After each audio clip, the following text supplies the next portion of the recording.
Be caller 10. Good luck. 216-578-1007 or 800-348-1007. It's not every day you hear him complain about something. Wait, yes it is. Alan Cox on 100.7 WMMS.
You really had to hand it to a band like Van Halen, who ostensibly came out of nowhere. It goes, we're going to do on our very, very first album, we're going to put a long instrumental on, but it's going to redefine how guitars are played. And so Eddie Van Halen died 2 years ago today. Two-hand tapping guitar technique really got me off Eruption, in talking about love. I'm on fire. That's right. You were an Atomic Punk, weren't you? Yeah. Of course, Eddie Van Halen is Dutch. Well, was Dutch. He had throat cancer. He had lung cancer. He's a long, long, long time smoker. He died technically of a stroke. He was in the hospital and died 2 years ago today. For some reason that it feels like he's been gone a lot longer. But as a kid, my world revolved around Van Halen. Eddie Van Halen dying was a bad day for me because my world revolved around Van Halen until I discovered Metallica. Always a Van Halen fan. But when I started playing the drums, that first Van Halen album was one of the albums my mom handed me and said, listen to these. And obviously Alex is the drummer, but he and Eddie switched instruments early on. They started playing the other one's instruments. And then it became very, very clear when they were kids over time, they were like sneaking time with the other one's instruments. So clearly those were the ones that they gravitated towards. But the reason I mention he's Dutch is because everyone on the text is chastising me for not picking up on that pilot's name. Oh, what was the pilot's name? His name is Dutch, too. Michael Haak. Haak. This is about that pilot that you're talking about right now, but yeah, leave it to Mike Hawk to do something like that. Oh, Mike Hawk. I think looking at the name, Michael Haak, and everybody's texting, what was his name? And I didn't register because Haak and Michael, it just didn't register. Michael Haak. Mike Hawk locked himself in the cockpit. Maybe he called it the Hawk Pit. I don't know. Maybe when he was up there and he was like, welcome to the Hawk Pit, baby. Whatever happens up here, happens up here. Stays up here. Mm-hmm. Hawk Pit. So my sincerest apologies to everyone who now thinks less of me, as if you could, for glossing right over Michael Hawk. But that was a prank. It was a consensual prank. Oh, man, this guy's playing chess. We're all playing checkers. You can't handle the crank. Somebody. Michael Hawk. Yes. We went to a break. I go, why is everybody blowing me up about the pilot?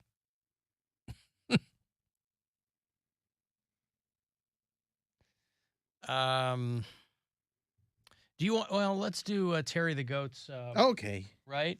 Yeah. I've got. Tell us what you got, Terry. Yeah. Find him.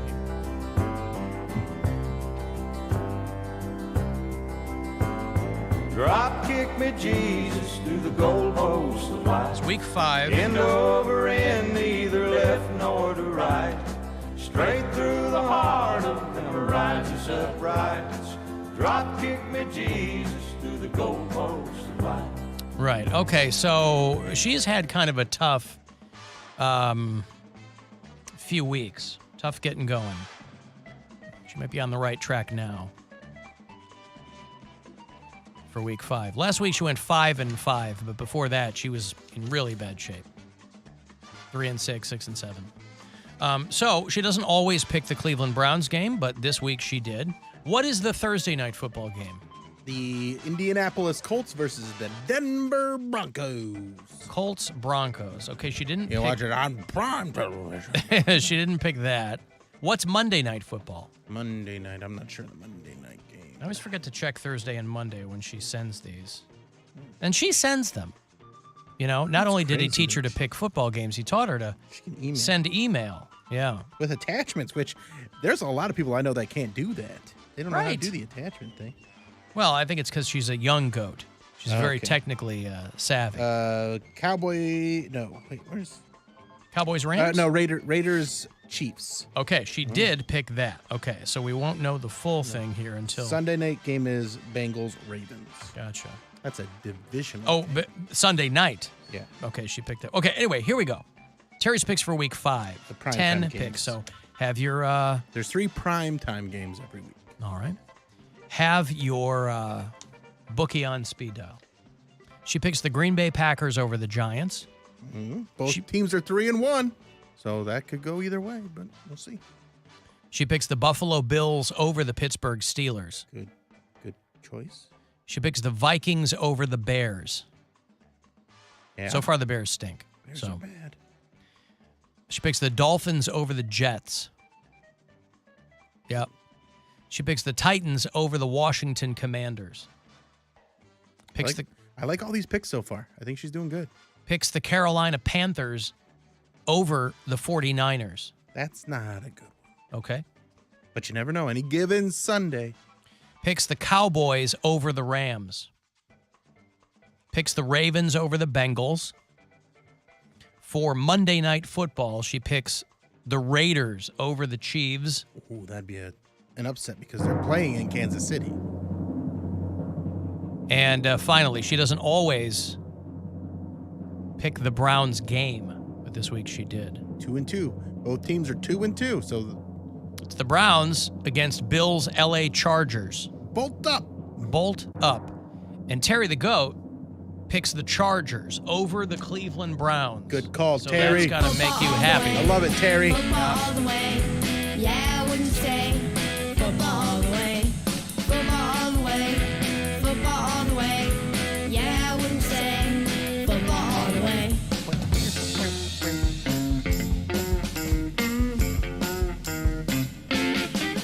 So there you go. That's week 10 from Terry the Goat. Chargers over the Browns. Of course, I'll be downtown for the Cox Out pregame, which we do before all of the home games. Basically going to have 2 in as many weeks because they're playing Monday Night Football on Halloween. Ooh. So I'll be down there. That'll be a show cut a little bit. My Halloween show here will be cut a little short because the Cox Out will start at 5:45. And I won't be home to go trick-or-treating. But I've already informed my daughter that that's the case. Frankly, I think she'll be okay. Yeah, As long as mom's around. I need you to get candy. Yeah, I don't need that at all. Are they doing trick or treat on Halloween? Yes. Okay. Some places do it on like the Saturday before. Yeah, I think that might be an option. I don't know. But as I understand it, I think they're going to do it on Halloween Monday. Hey, Joe. Are you going to wear Hey, how you doing, Alan? I just bought my costume, yes. Oh, nice. It's a red hoodie. I Hi, Joe. What's going on? All right. How are you? How's the rest of the gang? Hanging in, man. That's good.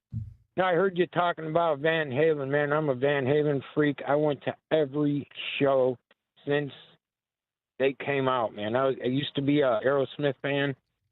And remember the record store, J.P. Snodgrass?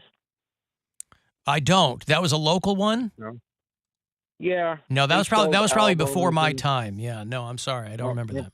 Okay, but anyway, we were in high school, and my buddy went up there and got the album and went over his house. He said, man, you got to listen to this. Fell in love with that band, went to every show. I just wanted to throw that out there, man. What a kick-ass band, man. No, it's great. Yeah. It's Yeah. fantastic. I mean, I saw And I saw Van Halen a couple of times. I remember seeing them on the Monsters of Rock tour. Yeah, right. But I still even follow David Lee Roth if he comes to Cleveland or something. I'll go see him. I seen him at the House of Blues, man. That was a kick-ass show, too, Oh man. boy, David Lee Yeah. Roth.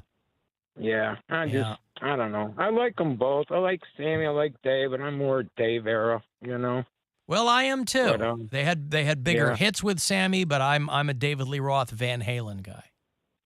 Yeah. Yeah. Yeah, man. What a good band, man. But anyway, I just wanted to throw that out to you, man. Thanks for taking the call. Thank you, Joe. I appreciate it. There's Joe. I was going to ask Joe if he's ever seen any of the many tribute bands that are out there for Van Halen. There's one, they just play everything with cookware, Pan Halen. Mhm. And then there's the one that uses recyclables, Can Halen. Mm-hmm. Yep. There's the all-black version, Diver Brown. That's Cody's Van Halen cover band. No, I had to There's go the one to... it's a bunch of grandmas playing. Nan Halen. Gran Halen. Nan Halen. They're Nans. Grand Nans. Yeah. No, we had to go to Alpine Valley because I don't think it played Chicago. Monsters of Rock, 1988. You guys got in Akron, I think. I'm sure we have people listening who went to see Monsters of Rock in Akron, 1988. It was Van Halen, Scorpions, Dokken. I was a huge Dokken fan. Metallica was pretty far down the list. Metallica was not in Metallica, I guess. They had a huge following. In then, 88, they had blown up, yes. but they still, I don't think on a tour like that, they were getting the top billing yet. Correct. And then a band called Kingdom Come, which had like a couple of hits, and then that was it. But we had to go to Alpine Valley, which was in East Troy, Wisconsin, which was not a big trip. We went to see a lot of shows up there. Not a long trip. But that was a good year for Van Halen. I never saw them. I don't think I ever. That was Sammy Van Halen. That was Sammy Van Halen. I saw them one time with David Lee Roth, and I saw them one time with Sammy. And I love David Lee Roth. Now I don't pay attention to David Lee Roth because he's off on another planet doing his own thing. But as a kid, boy, it was just all about Van Halen.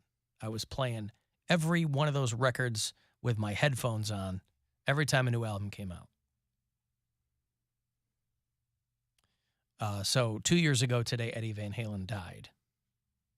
And speaking of Akron, this dude from Akron who died in Hurricane Ian, did you read about that? No. Because he tried to do a handstand on a balcony in the middle of the storm. And it didn't work out. It didn't work out. That is shocking. I'm trying to feel bad for him. I'm trying. 34-year-old Markel Hope of Akron, Ohio, fell from the 15th floor balcony at his hotel in Myrtle Beach, trying to do a handstand at 3 in the afternoon during the storm. And he fell off the balcony. So they're investigating his death. Nice hotel, too. Investigating his death, but they said obviously that was accidental. So condolences to the Hope family there down in Akron. But listen, you can be drunk at 3 in the afternoon. I hope he was hammered Because, boy, it's something you do stone cold sober. Hey, there's a storm coming through. I'm going to do a handstand on the... But I got to tell you... And that's not a good thing to do if there's a hurricane, if there's not a hurricane, if you're drunk, if you're sober. Don't do the handstand on the balcony. If you want to stay alive, there's a caveat there. There you go. If you want to stay alive. Because some people... I'm so... Even though it often ends in injury or death or grave injury or paralysis... I'm just so happy that these people are out there. They're walking the razor's edge. Because people do this kind of stuff all the time and walk away unscathed. And then they have a story. Yes. Right? They go, man, I did a handstand on the 15th floor on the balcony in the middle of a hurricane. And they have a great story. I'm just so happy because I ain't that guy. So I'm happy that these people are out there. Was he doing it on the balcony or on the railing? This as a I can't imagine doing a handstand on the railing. How would you do that? I mean, even within a light wind, you'd be just as attempting to do a handstand on a balcony on the 15th floor of his hotel room. Oof. That's no way to go.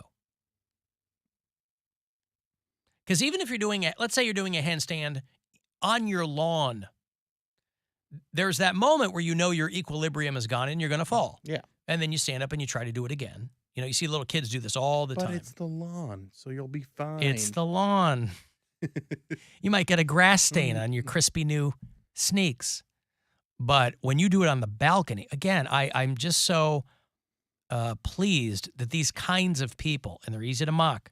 I mean, I try not to do it. I like to stay curious, not judgmental. And I'm so happy that these kinds of people are out there. Because sometimes they get through by the skin of their teeth and they're like, God, man. You want to be a runner-up in the Darwin Awards, not a winner. You don't want to be the first guy. Yeah, you don't want to be the one, you go, I tried it and I almost died. But once you die, then you get the Darwin Award and you can only get it once. Yeah. This could be how Mary goes because she likes doing the handstands by things. That's her thing. Yeah. She likes to go by the edge of a cliff and be like, and I'm doing a handstand. There's not just the cliff, but there's me doing a handstand. All go the wrong way. Yeah, people are telling me that the Monsters of Rock in '88 happened at the Akron Rubber Bowl, and it was 104 degrees that day. That's a day for some rock and roll, baby. I bet you smelled like. Is the Akron Rubber Bowl still a place? No, they got rid of that, and now they have Infocision, right? Yeah. Okay. I don't even know. People always used to tell me like it used to be like I forget what they call it.